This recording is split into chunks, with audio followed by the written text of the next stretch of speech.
For 4 minutes, her heart stopped, and the man who killed her was the father of the child inside her. Naomi Brooks, 7 months pregnant, lay on the kitchen floor, her body still warm. Coffee spilled beside her like blood.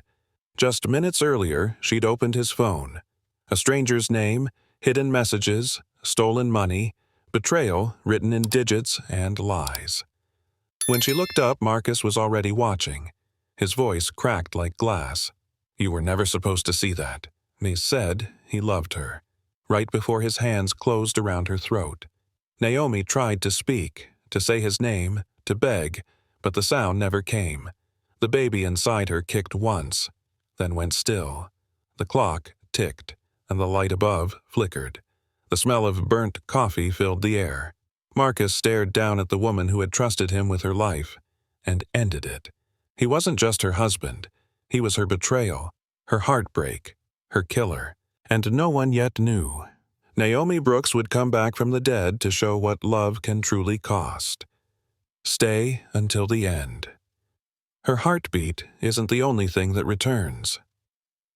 The clock on the kitchen wall read 9:47 p.m.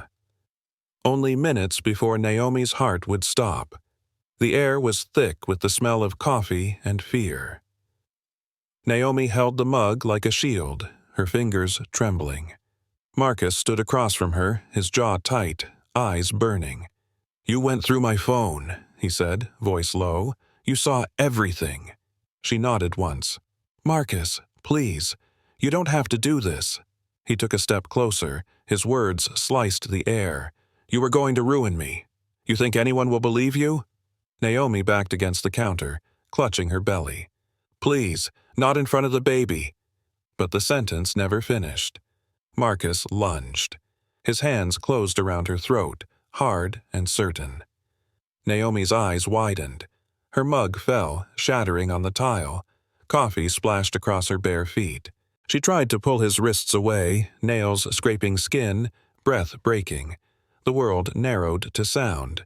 His breathing, the clock ticking, her pulse fading. Her knees buckled. Her body jerked once, then silence. Naomi's body went still. The only movement came from Marcus's shaking hands. He stared at her face, red, motionless, and whispered, "Oh God, what did I do?" Then something in his eyes shifted. Panic turned to calculation. He knelt beside her, checking for a pulse. Nothing. He pressed 2 fingers against her throat, then sighed, steadying his breath. The mess around them was too obvious. Spilled coffee, shattered mug, overturned chair. He began to fix it. Wiped the counter. Set the chair upright. The rage on his face disappeared. He dialed the phone. 911? "My wife fell down the stairs. She's pregnant. Please hurry." His voice cracked in all the right places. He looked at Naomi's body one last time, then stepped back. Across the street, behind a thin curtain, Mrs. Chen froze, her phone already in her hand.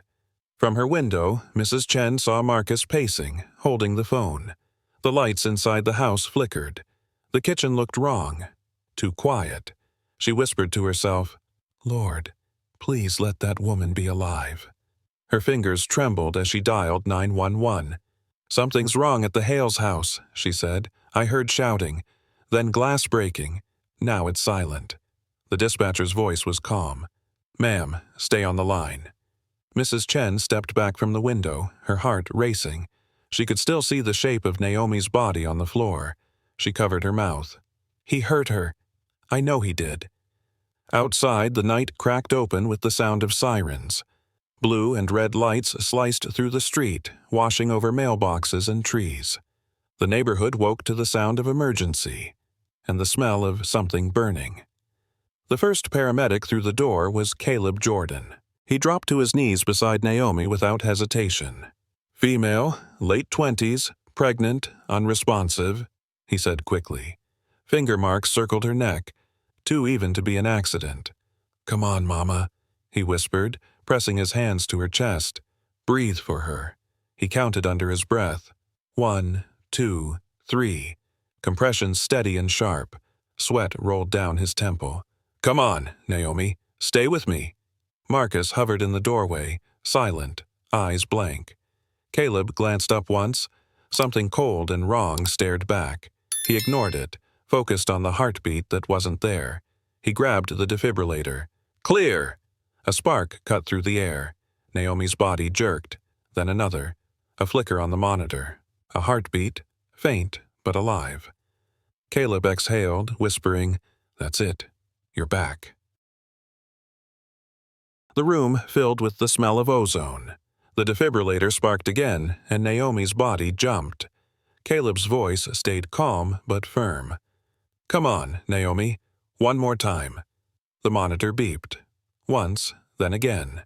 A heartbeat, faint but real. A low gasp broke through the static. Naomi's chest lifted. Her eyes fluttered open, dazed, unfocused. She tried to breathe, but air burned like fire. A weak sound left her throat.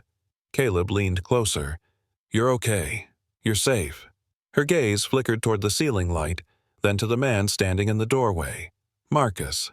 For a split second their eyes met, fear and guilt crossing in silence. Caleb didn't notice. He was already placing oxygen over her mouth, adjusting the monitor. "She's got a pulse," he said into the radio. "We're taking her in." Naomi tried to move her hand, but it felt like stone. Marcus stayed where he was, watching his wife come back from the dead. No one spoke the thought hanging in the air, that he hadn't wanted her to. The siren howled through the night, bouncing off quiet houses. Naomi lay strapped to the stretcher, eyes half open, her breath shallow. Caleb checked her vitals, steady but cautious. "Stay with me, Naomi." Her lips moved, dry and cracked. "My baby." He leaned closer. "She's still here. You both are." A tear slipped down her cheek, disappearing into the oxygen mask. Caleb's gloved hand brushed hers, brief but steady. "You're doing great, Mama." The monitor beeped, a slow, fragile rhythm of survival. Behind them, the driver called, "5 minutes out." Caleb nodded, keeping his eyes on the line of her pulse. Naomi tried to speak again, but the words broke apart. Inside her mind, only one thought circled. Marcus. His face. His hands. The lie waiting on his lips when he told the world it was an accident. The fluorescent lights in St. Rose Hospital were harsh and cold. Naomi blinked against the brightness, trying to understand where she was. Machines beeped softly beside her, a constant reminder she was still alive. Then a voice. Smooth, familiar, wrong. "It was an accident, honey." Marcus stood by her bed, a perfect picture of worry. He touched her arm. She flinched. "You fell," he whispered. "You hit the counter. I called right away." Naomi turned her head, pain tightening her chest. The oxygen hissed, filling the silence between them. Her throat hurt too much to answer, but her eyes said everything. A nurse entered and Marcus stepped back, smiling as if nothing had happened. He pressed a kiss to her forehead before leaving. Naomi stared after him, tears gathering. She had lived, but in that moment she wondered if survival was just another kind of fear. The next morning, a woman in plain clothes entered Naomi's room. Detective Sarah Brennan, calm and sharp-eyed. She asked the nurse to step out, then pulled a chair close. "I've seen a lot of falls," she said gently. "They don't leave marks like that." Naomi didn't answer, only touched her bruised neck. Sarah nodded. "You don't have to talk yet, but when you're ready, I'll be here." Her words carried a weight Naomi hadn't felt in weeks. Belief. For the first time, someone looked at her and didn't see a clumsy wife or a broken woman. They saw the truth. As Sarah stood, she left a card on the table. "Call me when you can." Naomi stared at it for a long time. Somewhere deep inside, the smallest spark of strength began to stir again. By evening, the door opened softly. "Baby?" The voice trembled. Warm, familiar. Elaine Brooks hurried to her daughter's side, clutching her hand. Naomi's eyes filled with tears. "Mom!" Elaine pressed her forehead to Naomi's, whispering, "You survived, baby. Now you fight." For a long moment, neither spoke. The hum of machines filled the room like quiet rain. Elaine wiped her daughter's tears with trembling fingers. "I knew something wasn't right with that man," she murmured. Naomi turned her head toward the window. The city lights blurred into gold and gray. "I thought he loved me," she said, voice barely there. Her mother squeezed her hand. "Love doesn't do this. Not ever." Naomi closed her eyes, her breath uneven. This time, she didn't feel alone. Not anymore. Morning light crept through the blinds, cutting soft lines across Naomi's face. Her throat still burned. Speaking was impossible, but silence felt heavier. A pen rested on the tray beside her bed. She reached for it with shaking fingers, gripping it like a lifeline. The nurse glanced away, busy adjusting the monitor. Naomi pulled a small notepad toward her. Each letter came slow, uneven, but clear enough to save her life. Marcus did this. She stared at the words until her vision blurred. A tear dropped onto the page, the ink bleeding at the edges. Her pulse quickened. Fear whispered that he might walk in, that someone would see and doubt her again. When Detective Sarah entered moments later, Naomi slid the note across the blanket. Sarah read it, her jaw tightening. She nodded once, silent understanding between them. Naomi exhaled for the first time since the attack. The truth was out. Quiet, but unstoppable. Marcus sat in a white room, posture perfect, voice smooth. "She's confused," he told the detectives. "The fall scared her. The pregnancy hormones, she's not herself." Every word came rehearsed. His charm, his composure, the same mask he'd worn for years. Across the table, Detective Sarah watched. She didn't interrupt, only took notes. The calm in her face was sharper than any accusation. Marcus smiled. "You've seen women like her before, right? Emotional." Sarah met his eyes. "I've seen men like you before, too." The words hung between them like smoke. Marcus's smile faltered. His knuckles turned white under the table. Outside the room, she whispered to her partner, "Get a warrant for the house."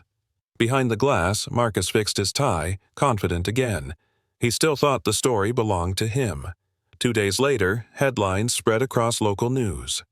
"Devoted husband saves pregnant wife after tragic fall." Photos of Marcus holding Naomi's hand outside the hospital played on every screen. He looked like a hero. She looked fragile, grateful. Naomi watched from her hospital bed, disbelief pressing against her chest. The picture had been taken while she was half-conscious, unaware of the cameras flashing. Her bruises were hidden under makeup, her smile a faint ghost. Elaine turned off the TV. "They're protecting him." Naomi shook her head. "They're protecting his name." On social media, comments poured in. "What a good man. She's lucky to have him." Naomi felt the weight of every lie. Outside her window, the city kept moving, blind to the truth bleeding quietly inside her room. Elaine Brooks arrived at the Hale estate uninvited. Vivian Hale met her at the door, pearls around her neck, smile practiced. Elaine didn't wait for pleasantries. "Your son tried to kill my daughter." Vivian's face stiffened. "Watch your words, Mrs. Brooks. My son saved her." Elaine stepped closer. "He almost ended 2 lives. Naomi and that baby." The silence between them cracked. Vivian's eyes flashed cold. "You don't understand our world. Marcus has a reputation."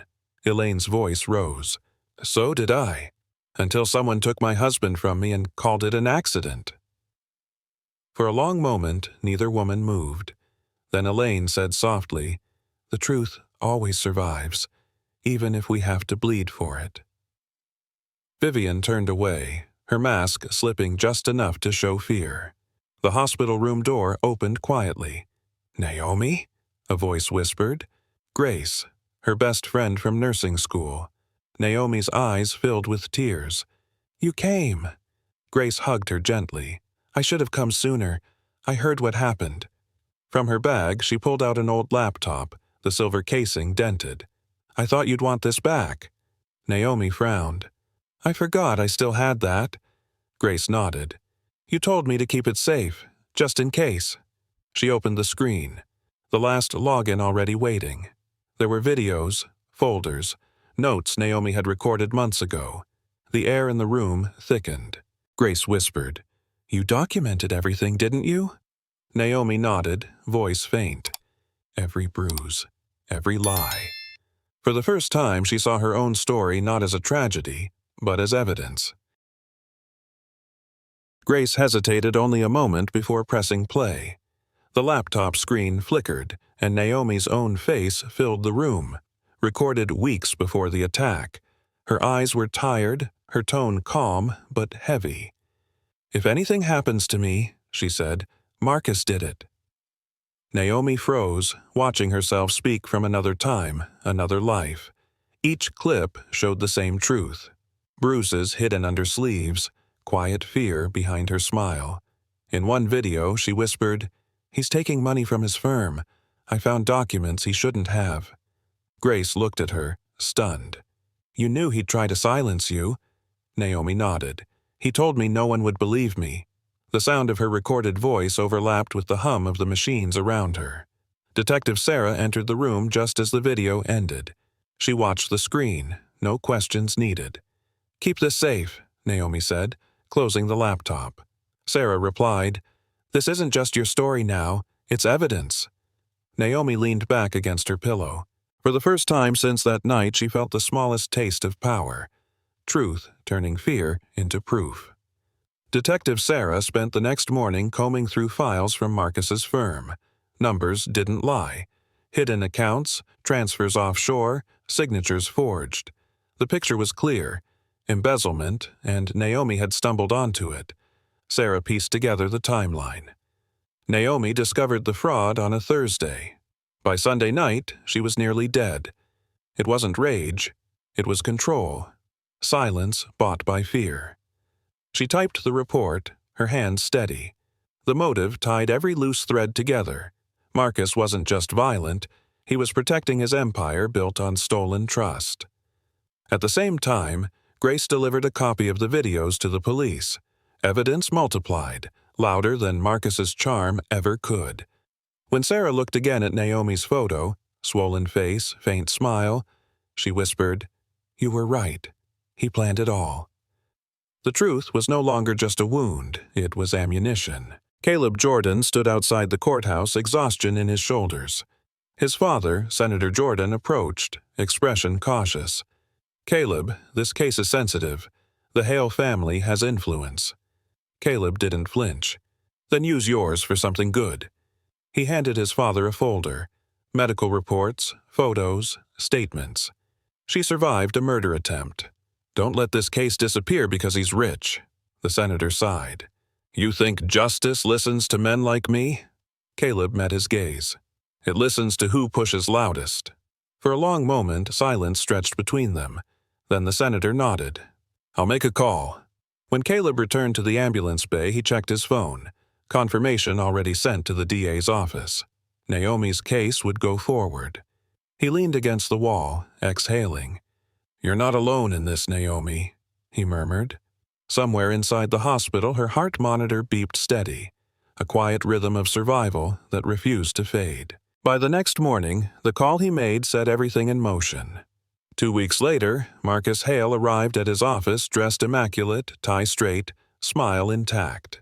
He didn't see the detectives waiting by the elevator. "Marcus Hale," one of them said, "you're under arrest for attempted murder and financial fraud." The hallway filled with movement, cameras flashing, reporters shouting questions. Marcus raised his hands, forcing a smirk. "This is ridiculous." Inside his briefcase, $10,000, a fake passport, one-way tickets to Panama. The officers said nothing. They didn't need to. As they led him through the lobby, he caught his reflection in the glass. The polished man, undone by his own lies. At the hospital, Naomi watched the news in silence. Elaine stood beside her, hand on her shoulder. The image of Marcus in handcuffs filled the screen. Naomi whispered, "He always thought no one could touch him." Elaine answered softly, "He was wrong." The courtroom smelled of paper and tension. Reporters filled every bench. Marcus sat in his suit, calm and charming again, his lawyer beside him. "She's emotional, unstable," the attorney said. "Her story changes. There's no proof of intent." Naomi sat across the room, hands folded in her lap. Her scars were faint now, but visible enough. When the judge allowed her to speak, she rose slowly. Her voice was steady. "You almost killed our daughter." The room fell silent. Marcus looked up, his smile gone. Naomi held his gaze, unflinching. "You didn't lose control, Marcus. You made a choice." Each word landed heavy in the air. For the first time, Marcus had no answer. When Naomi sat down, her hands trembled, but her heart felt light. The jury watched her, not with pity, but with respect. For the first time, she wasn't the victim. She was the witness who lived. 2 days after the hearing, the news broke. Marcus Hale was released on bail, $500,000 and a promise to stay away. That was all it took. Naomi watched the broadcast from her hospital bed, her hands trembling. "He'll come for me," she whispered. Elaine gripped her shoulder. "He won't get near you again." But both of them knew fear doesn't listen to logic. Outside, cameras flashed as Marcus walked out of the courthouse, smiling for reporters. "Justice will clear my name," he said. "I love my wife. I only want her safe." The lie rolled off his tongue as easily as breathing. Inside her room, Naomi pressed her palm to her stomach. Ava kicked, a fragile reminder of life still fighting inside her. Naomi whispered, "I won't let him win." But when she looked toward the window, she swore she saw a shadow move across the street. Hope and terror lived side by side in her chest. By morning, new headlines took over every feed. Naomi Brooks drank while pregnant. Unstable wife accuses husband without proof. Each lie sharper than the bruises she still carried. Elaine threw the remote across the room. "They always blame the woman." Naomi turned away from the screen. "He's controlling the story again." Comments flooded social media, strangers deciding her worth with a few cruel words. Grace texted her, "Don't look online, it's poison." But Naomi read anyway, needing to see what the world thought of her. The shame stung worse than pain. When Detective Sarah visited, she placed a hand on Naomi's arm. "Public noise doesn't change facts," she said. Naomi nodded, holding back tears.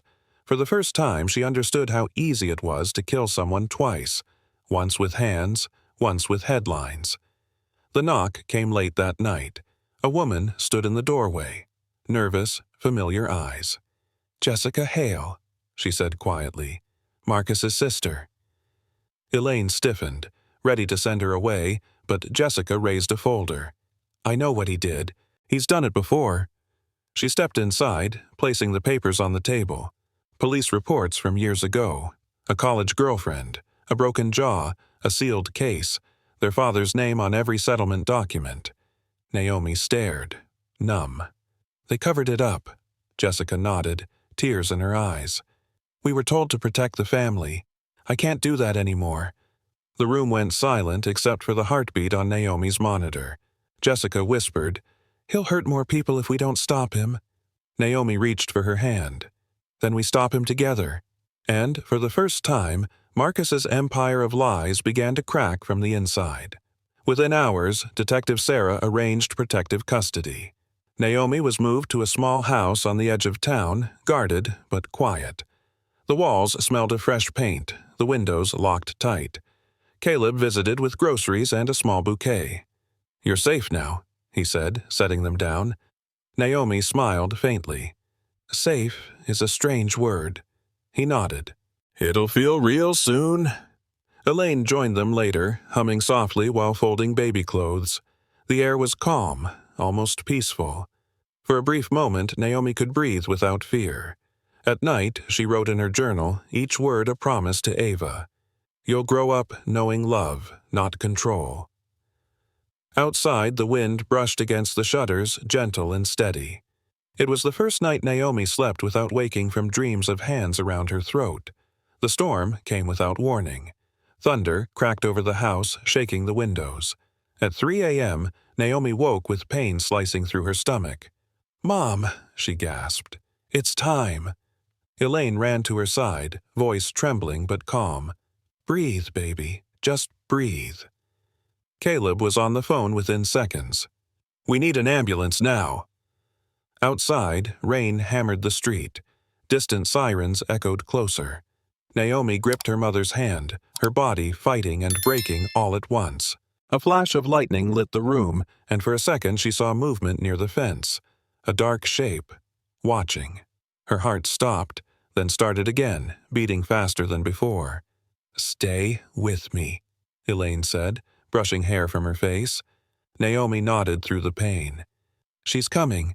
Ava's heartbeat thundered through the monitor, matching her mother's. Outside, the storm raged, life and danger colliding in the same breath. The ambulance siren cut through the storm, its echo swallowed by rain. Inside, Naomi clung to Caleb's arm, breath ragged. "It's too early," she whispered. "You're okay," he said, voice calm. "Just focus on her." Elaine squeezed her hand. "You've come this far, baby. Don't stop now." Naomi cried out as another wave of pain hit, every sound drowned by thunder. The paramedic shouted over the noise, "She's crowning!" Minutes blurred into eternity. Then, a cry. Small, piercing, alive. Ava Brooks entered the world with the sound of rain behind her and light flashing through the storm.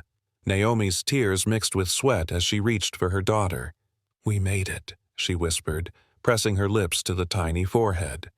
Caleb smiled, relief softening his face. Outside, the sky finally began to clear, the rain slowing to a gentle drizzle. For the first time, Naomi felt peace. Fragile, but real. She had lived. Ava had lived.